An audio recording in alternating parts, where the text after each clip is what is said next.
அரசியல் விமர்சகர் திரு மதிவாணன் அவர்கள் தற்போது தொலைபேசி வாயிலாக இணைந்திருக்கின்றார். திரு மதிவாணன், இப்போ ஒரு விமர்சனம் எழுந்திருக்கிறது, இவ்வளோ லேட்டா இந்த மாதிரியான ஒரு முடிவை எடுக்கிறாங்க, தமிழக வெற்றி கழகம் தனித்து போட்டியிடல, தனித்து விடப்பட்டிருக்கிறது அப்படிங்கிற விமர்சனம் எழுகிறது. உங்க பதில்? இது வந்துங்க ஊடகம் கட்டமைத்த பொய்யான பிரச்சாரம் தாங்க. அவங்க ரொம்ப தெளிவா ஆரம்பத்துல இருந்தே இருக்காங்க. நாங்க எங்க தலைமையை ஏற்றுக்கொண்டு எங்கள் கோட்பாடுகளுக்கு ஒத்து வருபவர்களோடு தான் நாங்க கூட்டணி வைப்போம். விஜய முதல்வரா ஏத்துக்கிறவங்களோட தான் கூட்டணி வைப்போம். வர்றவங்களுக்கு அப்படி அவங்களுக்கு ஆட்சியிலும் அதிகாரத்திலும் பங்கு கொடுப்போன்றது அவங்க முதல் நாள்ல இருந்து சொல்லிட்டு இருக்காங்க. இந்த ஊடகங்கள் தான் தேவையில்லாம அவங்களோட பேசுறாங்க, இவங்களோட காங்கிரஸோட பேசிட்டு இருக்காங்க, பாஜகவோட பேச முந்தா நாள் வரைக்கும் ஊடகங்கள்ல பொய் பிரச்சாரம் பண்ணாங்க. அவங்க தெளிவா தாங்க இருக்காங்க. 234 தொகுதி தனித்து விடப்படவில்லை. அவங்க தனியா களம் காணணும். முதல் முறையாக அவங்க அரசியல் தேர்தல்ல போட்டி போடுறாங்க. அப்ப they want to know what is there strength. அவங்களுக்கு உதவுறதுக்காக யாராவது வந்தாங்கன்னா கூப்பிட்டு இருப்பாங்க. ஆனா வர்றவங்களுடைய கிரெடென்சியலையும் பார்ப்பாங்க இல்லையா? எவ்வளவு பேர் அவங்க கதவை தட்டினாங்க. இப்ப உங்களுக்கே தெரியும், பாஜக அதிமுக எல்லாம் எவ்வளவு அவங்கள வேண்டி வேண்டி வரவேற்றாங்கன்னு.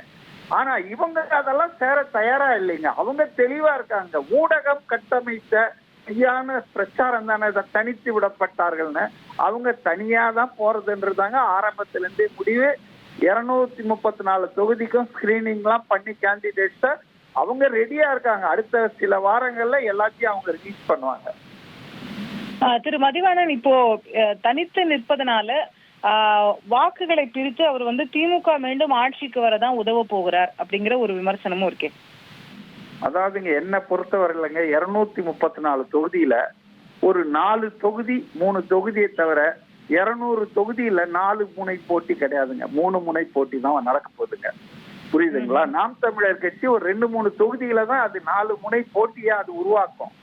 200க்கும் மேற்பட்ட 230க்கும் மேற்பட்ட தொகுதிகள்ல எஃபெக்டிவா 3 முனை போட்டி தான் இருக்குது.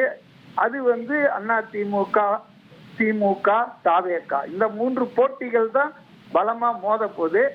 அநேகமாக எல்லாருக்கும் இருக்கிற வாக்கு வித்தியாசம்ன்றது அதாவது 1-2% தான் இருக்குங்க. அதனால இது சமமான போட்டி தாங்க.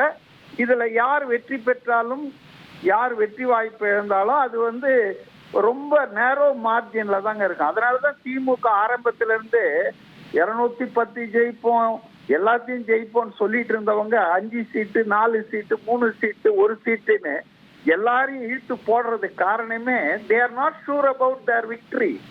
அவங்களுக்கு தெரியுது போட்டி கடுமையா இருக்க போது, மும்முனை போட்டி தான் பிராக்டிக்கலா இருக்க போகுது. நம்ம தியரிட்டிக்கலா 4 முனை இருக்குதுங்க. ஆனா 230 தொகுதியில மும்முனை தான் இருக்க போது.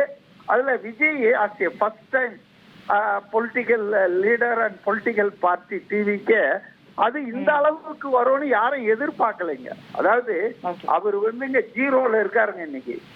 நோ எம்எல்ஏ இந்த பிரசன்ட் அசம்பிளி. அவர் 60-70 எம்எல்ஏ அது பெரிய வெற்றி இல்லையா? எந்த முதல் கட்சி இப்படி இருக்குங்க?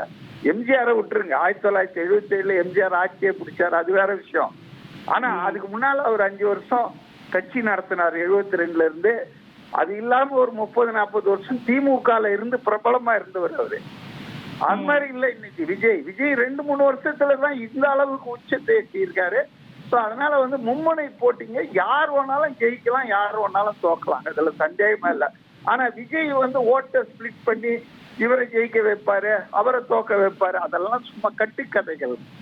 விஜயே ஜெயிக்கிறதுக்கான வாய்ப்புகள் இருக்கு. இன்னொன்னு நான் கூடுதலா சொல்றேன், ஆட்சி அமைக்க முடியும்னு நினைக்கிறீங்களா? அந்த அளவுக்கு I am not telling that. அது நிச்சயமா ரொம்ப கஷ்டம் தான் யாரா இருந்தாலும். தனித்து ஆட்சி திமுக அதேதான், அண்ணா திமுக அதேதான், தாவேக்காக அதுதான். ஆனால் போஸ்ட் போல்ல தாவேக்கா அண்ணா திமுக 2 பேரும் சேர்ந்து மாற்று ஆட்சி அமைப்பதற்கான வாய்ப்புகள் மிக அதிகமா இருக்கு. provided BJP should be ditched by Mr. Palaniswami. BJP அவர் கைட்டி விட்டுட்டாருன்னா இவங்க 2 பேரும் யார் அதிக எம்எல்ஏ இருக்காங்களோ அவங்க முதலமைச்சர் ஆகிட்டு போறாங்க. ஏன்னா Okay. the mandate is going to be against DMK government, continuation of government. அதனால திமுக வந்து அதுல ஒண்ணும் பண்ண முடியாதுங்க. மற்ற ரெண்டு அரசியல் கட்சிகள் எதிர்கட்சிகள் ஒன்னா சேர்ந்து மாற்று ஆட்சி கொடுக்கறதுல ஒன்றும் தப்பே கிடையாது ஜனநாயகத்துல. உங்களுடைய கணிப்பு தேர்தலுக்கு பிறகு வந்து ஒரு பிராக்சர்ட் மேண்டேட் வரும், ஒரு தொங்கு சட்டமன்றம் போன்ற சூழ்நிலை வர்றதுக்கு வாய்ப்பு இருக்கு. அப்போ வந்து அதிமுகவும் தாவேகாவும் சேர்ந்து ஆட்சி அமைக்கலாம், ப்ரீபோல் அலையன்ஸ் தேவையில்லை அப்படின்னு. ப்ரீபோல் அலையன்ஸ் இல்ல, போஸ்ட் போல் அலையன்ஸ் வரும். ஏன்னா ஒரு கவர்மெண்ட்டை ஃபார்ம் பண்ணல, தேர்தலை நடத்திட்டு யாருக்கு மெஜாரிட்டி இல்லைன்னு வீட்டுல போய் உட்காந்து இருக்க முடியாது இல்ல.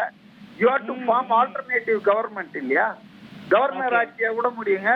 அதனால அந்த நேரத்துல அதனால எனக்கு ரெண்டு கட்சிக்கு என்னுடைய வேண்டுகோள் என்னன்னா, அதிமுகவுக்கும் தாவேகாவுக்கும் என்னுடைய த்ரூ திஸ் மீடியா, நீங்க திமுகவை தான் நீங்க வந்து விமர்சனம் அதிகமா பண்ணவே தவிர ஒருத்தரை நீங்க பண்ணீங்கன்னா போஸ்ட் போல்ல உங்களுக்கு சிக்கல் ஆயிடும் உறவு வரதுக்கு. ஏன்னா கவர்மெண்ட்ல இருக்கிறது திமுக தாங்க, அதை தான் நீங்க விமர்சனம் பண்ணோம். இந்த நாம் தமிழர் கட்சி மாதிரி அதிகாரத்திலே இல்லாத தாவேகாவை பிடிச்சி விமர்சனம் பண்ணிட்டு இருக்கிறதெல்லாம் அது வந்து சரியா இருக்காது எதிர்காலத்துக்குன்னு தான் ரெண்டு கட்சிக்குமே நான் சொல்றேன். உங்கள் தந்தி1 தொலைக்காட்சியில் காதலும் கலகலப்பும் நிறைந்த ஒரு புத்தம் புதிய ஃபேண்டசி தொடர் ராஜா ராணி தினமும் இரவு 8 மணிக்கு.